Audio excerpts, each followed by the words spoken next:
Le CERMI a été créé en 2007 par l'Université de Mons et l'ULB et il s'intéresse à la microfinance. Alors, qu'est-ce que c'est que la microfinance? C'est l'offre de services financiers à des pauvres qui, dans les pays en développement, n'ont pas d'accès à ces services. Et donc, le service le plus connu, c'est le microcrédit, mais il y a aussi la micro-épargne, les transferts de fonds, la micro-assurance. Et donc, le CERMI s'intéresse à la recherche concernant ce secteur. Cette recherche porte notamment sur la gestion, les subsides, l'éthique liée aux institutions de microfinance, les questions de genre.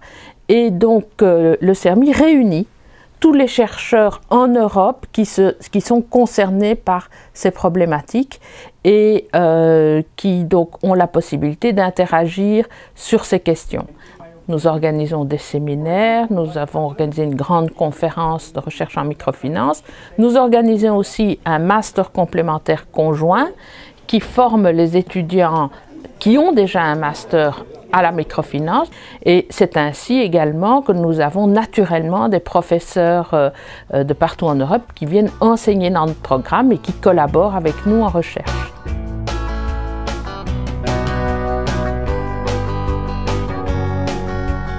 Le CERMI a différents projets de recherche.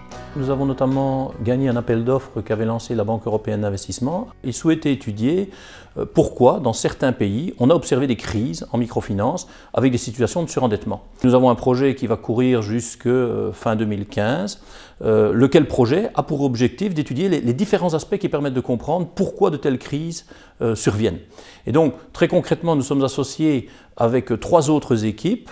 Une équipe de l'Université de Paris-Sorbonne, une équipe du Lazaret à Casablanca au Maroc et une équipe à Fribourg en Suisse. Et avec nos divers collègues, on essaie de couvrir l'ensemble des points.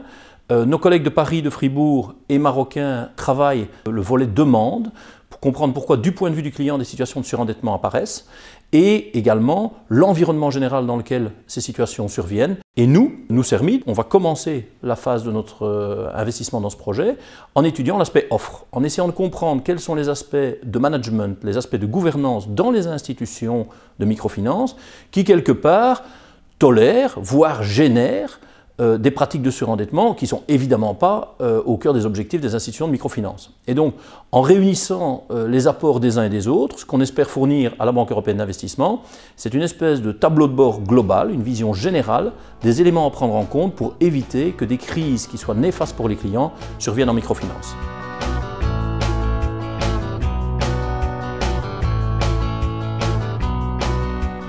Donc un des projets récents auxquels le CERMI participe, c'est le pôle d'attraction interuniversitaire, le PAI. Donc c'est un projet de recherche de 5 ans qui est financé par la politique scientifique fédérale en collaboration dans ce cas-ci avec l'ULG, l'UCL et la VUB. Donc l'objectif de ce PAI, c'est de travailler sur la gestion des organisations sociales. On sait qu'elles représentent de plus en plus d'emplois aujourd'hui en Europe, mais évidemment dans le Sud, mais on les connaît finalement assez mal et il y a peu de recherches qui portent sur ces entreprises-là.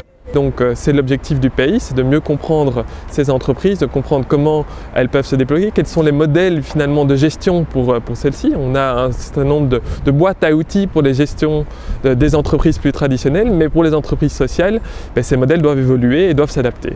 Donc le CERMI va plus particulièrement apporter son expertise sur la question du financement des entreprises sociales, notamment le rôle des subventions, des différents types de subventions.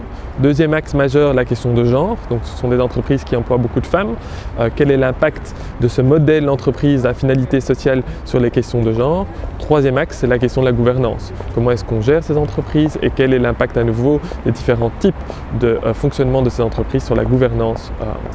Ensuite, le PAI va évidemment avoir un axe nord-sud. Vu que le CERMI travaille principalement sur la microfinance dans le sud, nous allons pouvoir apporter aussi une expertise, une connaissance du sud et qui va permettre de relier les différentes dimensions.